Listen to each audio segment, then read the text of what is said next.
Let's begin with a story. A tale of pharaohs and grand tombs, of ingenious engineers and countless workers hauling blocks beneath a blazing sun. It's a neat chapter in our history books, a testament to human ambition carved in limestone. It gives order to our past. But tonight I want you to consider a single, disquieting thought.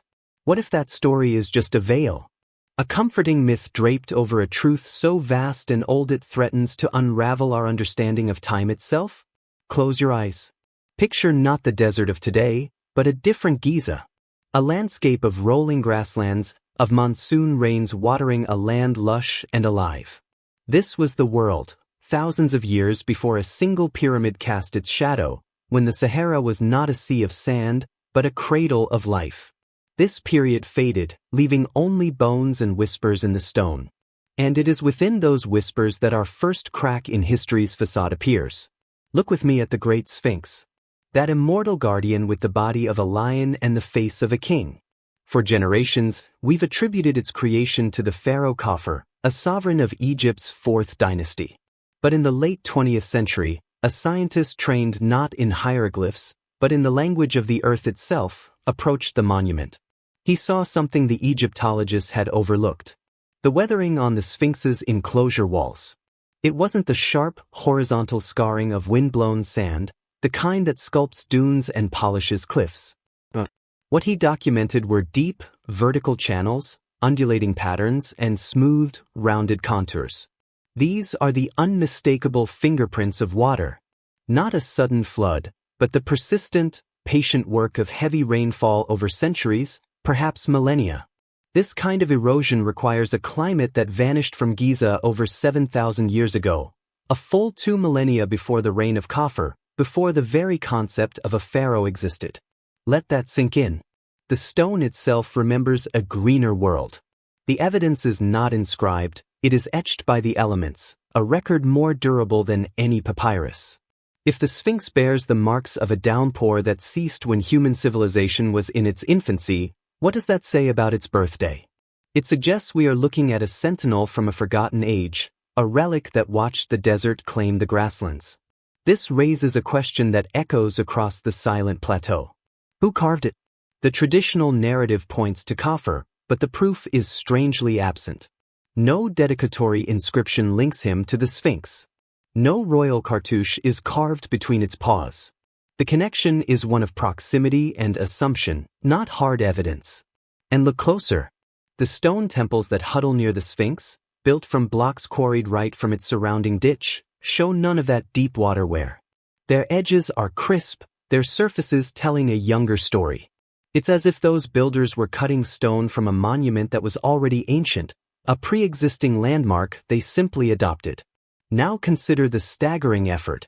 The Sphinx is not built. It is revealed. It is a single, colossal sculpture hewn from the living bedrock, requiring the removal of thousands of tons of stone. This was a project of profound vision and sophistication. Yet, in a culture where pharaohs stamped their names on every wall, where glory and divinity were screamed from the stones, the Sphinx is silent. It offers no name, claims no dynasty, boasts of no god. In an empire of monumental pride, this is the greatest monument of all, and it is utterly anonymous. But what if the silence is the point? What if its builders belonged to a people who did not think in terms of pharaohs or empires? A culture that worked on a scale of time we can scarcely grasp. The water erosion is our first clue, a crack in the wall of accepted history. Through it, we glimpse a possibility that changes everything. What if the Sphinx is not an Egyptian creation, but an Egyptian inheritance? A mystery they themselves found, buried in the sands of time, and could only wonder at, just as we do. This is where our journey truly begins. Not with answers, but with a deeper, more thrilling question. If the Guardian is far older than we dreamed, what about the giants it seems to watch over? What secrets are locked in the geometry of the Great Pyramid, that mountain of stone that dominates the horizon? Its perfect angles and celestial alignments whisper of a knowledge that seems to defy its own era. Could it, too, be a chapter from a lost book of human history? A book we've only just begun to read? So we turn our gaze from the weathered guardian to the geometric mountain itself. The Great Pyramid. A structure of such staggering scale and precision that it has captivated and confounded humanity for millennia. We are told it is the tomb of Pharaoh Khufu, a monument to his eternal reign, built with copper tools and sheer will. But walk with me inside its silent heart, and feel how that story begins to tremble. Imagine ascending through the grand gallery, that soaring, narrow corridor of polished limestone that seems to pull you upward. It leads to the king's chamber, a room built not from the local stone, but from massive blocks of granite hauled over 500 miles. The air here is cool heavy. The walls are fitted together with a seamlessness that denies the passage of light, of sound, of time itself. And at its center rests a single object, a coffer of solid granite, empty, lidless, and unadorned. Where is the pharaoh? Where are the grave goods, the golden masks, the inscribed spells to guide a soul? In a civilization that buried even minor nobles with meticulous care, that filled tombs with the echoes of a life to be continued, this vast, cathedral-like space is hauntingly vacant. It feels less like a tomb prepared for a journey, and more like a chamber awaiting a purpose. The silence here is not the silence of robbery, it is the silence of design. Now, let your mind trace the numbers, the proportions of this place. The pyramid's base forms a near-perfect square, aligned to the cardinal points with an accuracy that would challenge modern satellites. Its original height and the perimeter of its base hold a secret ratio. Divide the perimeter by twice the height, and you approach a number fundamental to our universe: pi. The ratio of a circle's circumference to its diameter, encoded in the angles of a square-based pyramid. This is not a rough approximation one stumbles upon. This is precision, a mathematical constant whispered through tons of stone. But the code goes deeper. The slope of its sides resonates with another universal harmonic, the golden ratio, a proportion found in the spiral of galaxies and the curve of seashells. And then there is the scaling. Multiply the pyramid's height by a specific repeating factor, 43,200, and you arrive at a figure startlingly close to the polar radius of our planet. Use the same factor on the base perimeter, and you approximate the Earth's equatorial circumference. The number 43,200 is itself a fragment of the Great Year, the 25,800-year cycle of our planet's slow wobble in space. What are we to make of this? This structure seems to hold within its dimensions a blueprint of celestial mechanics and terrestrial measurements. This implies a knowledge of the Earth as a sphere, an understanding of its precise size, and a grasp of complex, long-term astronomical cycles. Where is the record of this staggering science in Egyptian texts? Their mathematics were practical, for surveying fields and building granaries. Their astronomy tracked the Nile's floods. Nothing in their surviving wisdom explains this cosmic calculus carved in limestone. So we must ask, who was this knowledge for? If not for Khufu, whose name appears only once, in a hidden, almost forgotten scrawl, then for whom? The chamber is empty. The walls are bare of hieroglyphic boasts. It stands as a stark contrast to every other Egyptian monument, which shouts the glory of its builder to the heavens. This one only whispers numbers into the wind. This leads us to a profound and unsettling possibility. What if the Great Pyramid was never intended as a tomb? What if it is something else entirely, a machine of stone, a beacon, or perhaps most intriguingly, a repository? A vessel not for a body, but for knowledge.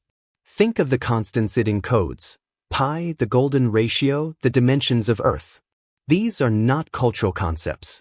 They are universal truths, unchanging regardless of language, god, or king. They are a language that any technologically advanced civilization, in any epoch, could recognize and decipher.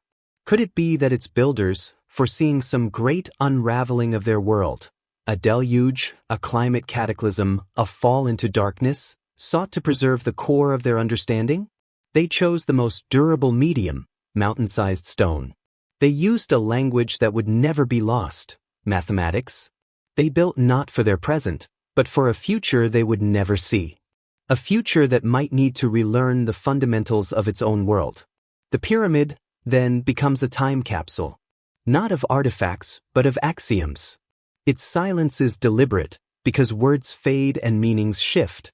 But a ratio, an angle, a precise measurement, these endure. They wait.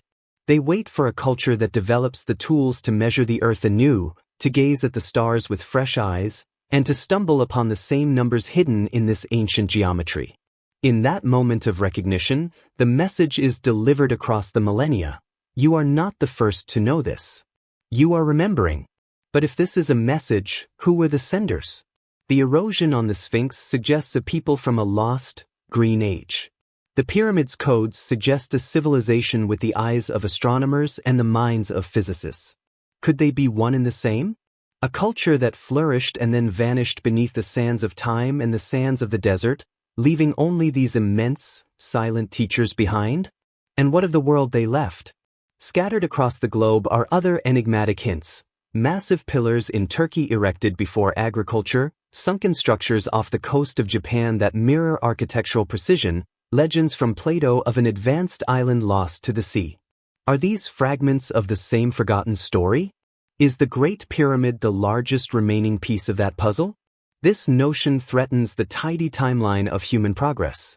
It suggests peaks and valleys in our history, advanced ages that were washed away, leaving survivors to rebuild with only fragments of the old knowledge.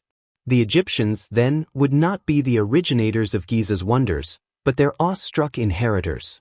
The pharaohs might have been not the architects, but the curators of a sacred, ancient site they barely understood.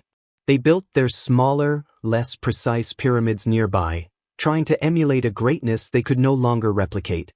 The weight of this possibility is immense. It means our past is deeper, darker, and far more mysterious than our textbooks allow.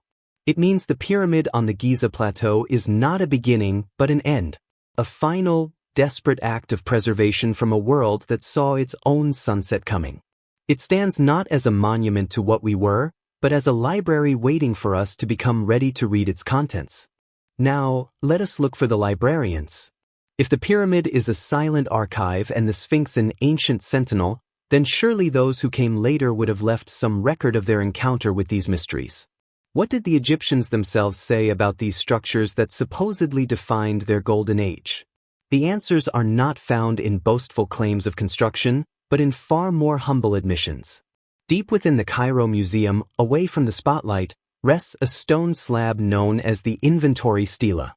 Discovered in the 19th century near the Sphinx, its hieroglyphs tell a curious tale.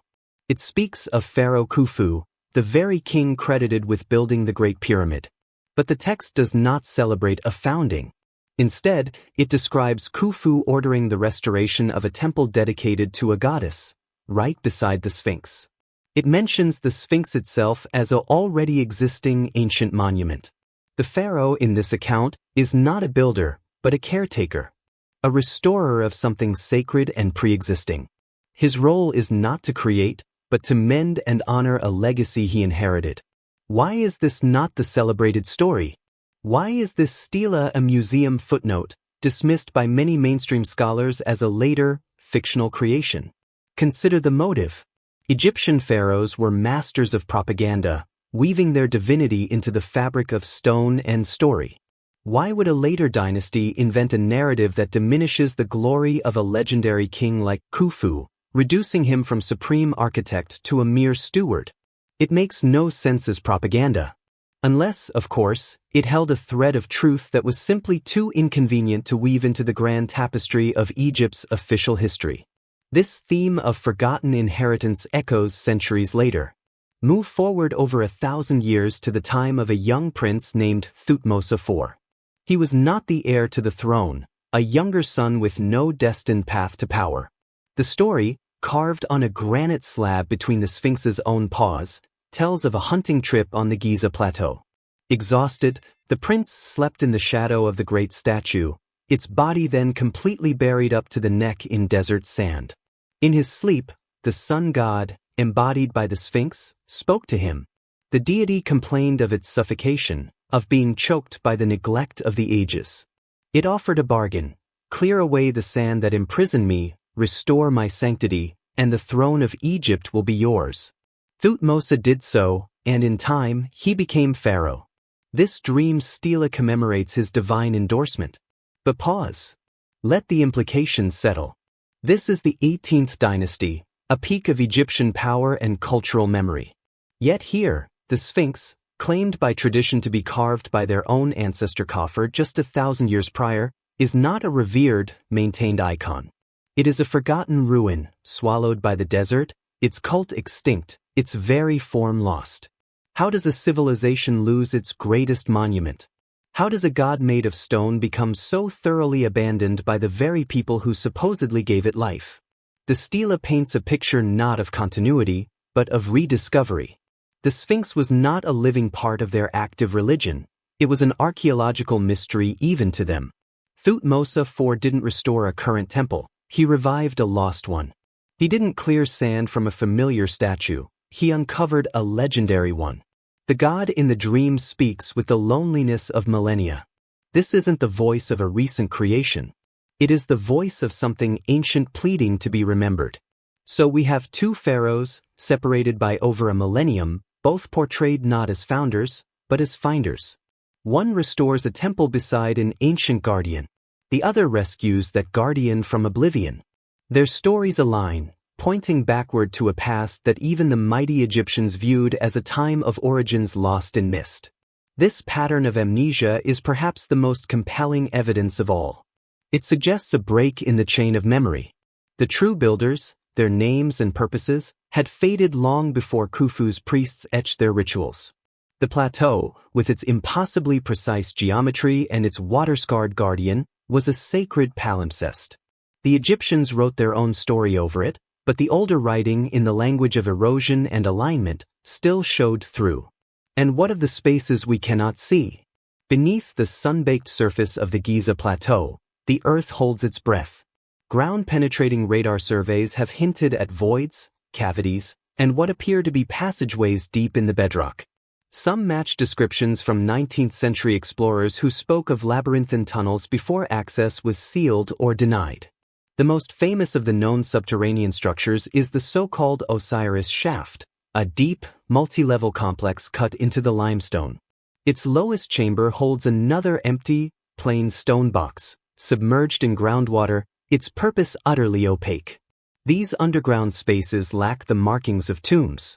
They feel functional, foundational. Were they part of a hidden infrastructure? A root system for the structures above? The authorities' response to these discoveries has often been swift closure, dismissal of findings as natural geology, or a simple, firm silence. When a small robotic camera was sent up a narrow shaft within the Great Pyramid in the 1990s, it found a small stone door with elegant metal pins blocking its path. The world held its breath. Further exploration was delayed for years. When another robot finally drilled a tiny hole to peer through, it found only another door. The investigation, for the most part, stopped. But if it is nothing, why the reluctance to look? If it is something, what could be so threatening? The resistance to exploring these hidden areas feels less like archaeological caution and more like the guarding of a threshold. Perhaps the greatest fear is not of finding treasure, but of finding confirmation. Confirmation that the foundations of Giza run deeper than dynastic history, that the timeline is broken, and that our understanding of human achievement is fundamentally, irrevocably flawed. We are left standing on the plateau, surrounded by giants of stone that offer no inscriptions, only implications. The water-worn Sphinx, the mathematically coded pyramid, the pharaohs who restored and rediscovered, the sealed doors and hidden chambers, all point to a narrative of loss. They suggest a prior chapter in the human story, a chapter whose authors deliberately wrote in stone, not clay, and in geometry, not grammar, so that their message might survive the collapse of their world and the silence of the ages that followed. The final piece of this puzzle is not a stone, but a story. And like so many echoes from deep time, it arrives wrapped in fire and loss. In the late 1800s, amid the fervor of antiquities hunting, a collector acquired a bundle of ancient manuscripts from a Coptic monastery in Egypt. Among them was a scroll, written in an early Christian dialect but laced with phrases so old the monk himself could not fully grasp them. Its contents, described in a surviving letter, were brief and earth-shattering. It spoke of the great structures at Giza. But it did not call them pyramids, nor tombs. It referred to them as beacons and vaults. Most crucially, it stated they were raised before the Nile River settled into its present course, and before language was shaped. The collector brought the scroll to Europe, where scholars eager to decipher its secrets awaited. But before any translation could begin, a fire consumed the collection. The scroll was lost forever, leaving behind only that second-hand, cryptic description. A convenient accident? Perhaps. But it fits a haunting pattern. Throughout history, artifacts and texts that threaten to upend established narratives have a tendency to vanish, in fires, in wars, into the pockets of private collectors, or simply into the silent vaults of institutional disinterest. The inventory stela is hidden in plain sight in a museum basement. The dream stela is explained away as mere propaganda. Reports of underground tunnels are dismissed as the fantasies of early explorers. Robotic explorations are halted at sealed doors. This is not conspiracy, it is inertia. The inertia of a story that is too comfortable, too foundational to be easily disturbed. The Great Pyramid as Khufu's tomb is a clean, textbook fact. To question it is to question the entire carefully constructed chronology of ancient civilization, a chronology that supports academic careers, museum exhibits, and national identities. The truth can be professionally dangerous. So, the anomalous data, the erosion, the math, the empty chambers, the restoring pharaohs, is not woven into the narrative. It is sidelined, minimized, or sealed behind a door of its own.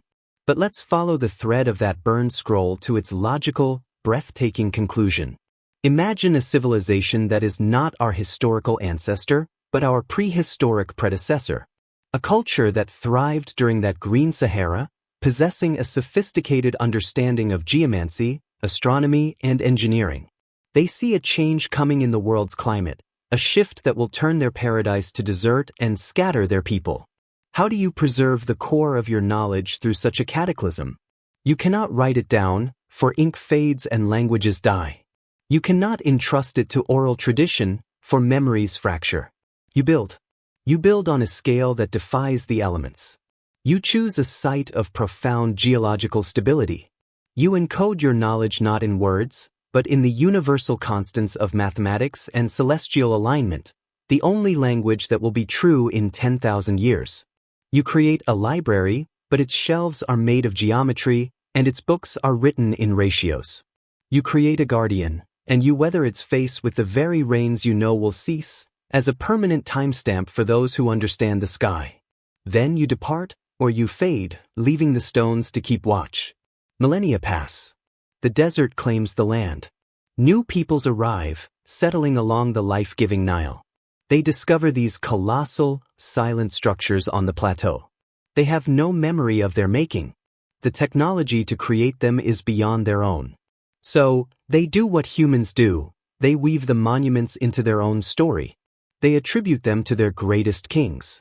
They build smaller, lesser copies in their shadow. They perform rituals in their precincts, sensing the sacred power of the place but forgetting its original purpose. They become curators of a mystery whose answer they lost before they ever found the question. This is the shape of forgotten memory. It is not a linear history, but a layered one. The pyramids are not a beginning, but a remnant of a cycle of human achievement and amnesia. We look at their perfection and assume it represents a peak we climb toward. What if it represents a peak we fell from? What if their silence is the silence of teachers who have written the lesson on the board and are waiting for the class to finally understand it? The Great Pyramid, then, is the ultimate time capsule. Its message is simple, waiting for us to reach a level of science where we can decode it. We knew the shape of our world. We knew the dance of our star. We knew the numbers that bind the cosmos. And we pass this to you across the dark, so you know you are not the first to wonder, and you will not be the last. So, as you drift toward sleep, let the image reform one last time. Not of tombs and pharaohs, but of a library under the stars. The Sphinx is its librarian, its stone skin a record of the last great storm. The pyramid is its central archive, each ratio a volume, each alignment a chapter. The sealed doors are its restricted sections, not yet meant for our eyes. The entire Giza plateau is not a cemetery, but a university built for an epic-long semester. We have spent centuries trying to fit these structures into our story. Perhaps it is time to consider that we are part of theirs. That we are the distant generation they hoped would eventually pass the exams, to measure the Earth, to calculate pi, to map the precession of the equinoxes, and in doing so, look back at those silent stones with a shock of recognition. The message is received. The mystery of Giza, therefore, is not a problem to be solved, but an invitation to humility and wonder. It asks us to consider that human history is a story with missing volumes, that greatness can be lost, and that the most enduring legacy is not a name carved in stone, but a truth encoded within it. The stones have kept their promise. They have remembered. The question that remains, whispered on the desert wind, is whether we are brave enough to forget what we've been told and remember what they have been saying all along. Thank you for journeying through these deep shadows of the past with Sleepy Owl. If these tales of forgotten echoes and hidden histories have captivated your curious mind, please consider subscribing. The night holds countless more stories waiting to be unearthed from the silence. Sleep well and dream of deeper truths.